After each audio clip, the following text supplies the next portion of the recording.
Hey everybody, Ben here from Reed's, doing your weekly fishing report. So what we've been seeing, again, as we've been saying all year so far, is bottom bouncers and crawler harnesses. Now there are more people starting to troll now. Deep rocks, covering ground, essential, because those fish are so spread out. You can catch fish in 2 feet of water, you can catch them in 35 feet of water. But in terms of areas to focus your efforts, again, same type of stuff as we've been saying. Weed edges, that sucker bay area, most productive in terms of where you're going to find fish. Are there going to be numerous amounts of them?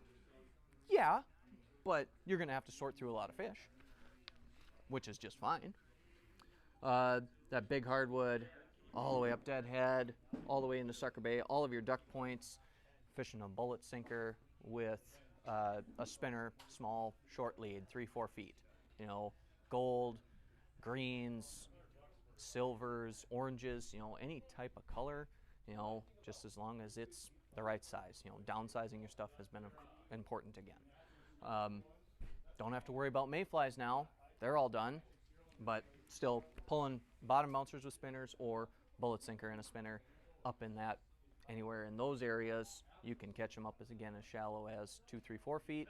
You can catch them out as deep as 18, 20 feet. So, there's going to be fish throughout, just finding a pocket and going. So, in terms of trolling with crankbaits, there are people that are pulling lead core.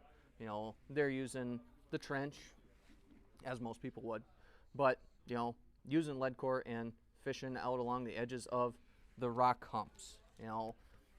Fish out in that little bit deeper stuff around Submarine and Annex, that 17, 18, 20, 22, 24 feet of water. Those areas are going to be more productive for getting numbers of fish. Same thing around the Pelican Island area, Moki Reef, all of those rock areas out on the main lake. In terms of after dark, doing the lighted slip bobber and leech, do that in those same areas. You can do the same thing up in these areas too with that lighted slip bobber, plain hook down to a leech, in that duck point, in that Sucker Bay area, down in Traders, in Agency. You can do it all over the place. Walker Bay, you can do it as well. Just you're targeting different areas of depth. If you find fish up in 4 or 5 feet of water during the day, you might not see them again out there until later on in the evening. But pulling cranks after dark has been effective as well. There you're not necessarily using lead. You might just be pulling straight monofilament or fireline with a size 4, size 5, size 6, size 7 shad wrap or something like that. So other than that, in terms of muskies have been a little bit better. Hearing a lot of guys fishing up in the Portage Bay area. Many people fishing in Sucker Bay for them as well. Seeing more people switching now. They're using swim baits, rubber, smaller rubber, smaller bulldogs, smaller medusas, that type of stuff. Those have been more productive in terms of moving fish and seeing fish. In terms of bass, guys still using weeds up in that Steamboat Bay area, fishing up on the north end of Cabacona Bay where you have good weeds as well. Agency Bay has been okay for bass as well. Shingabee Bay has been decent for bass.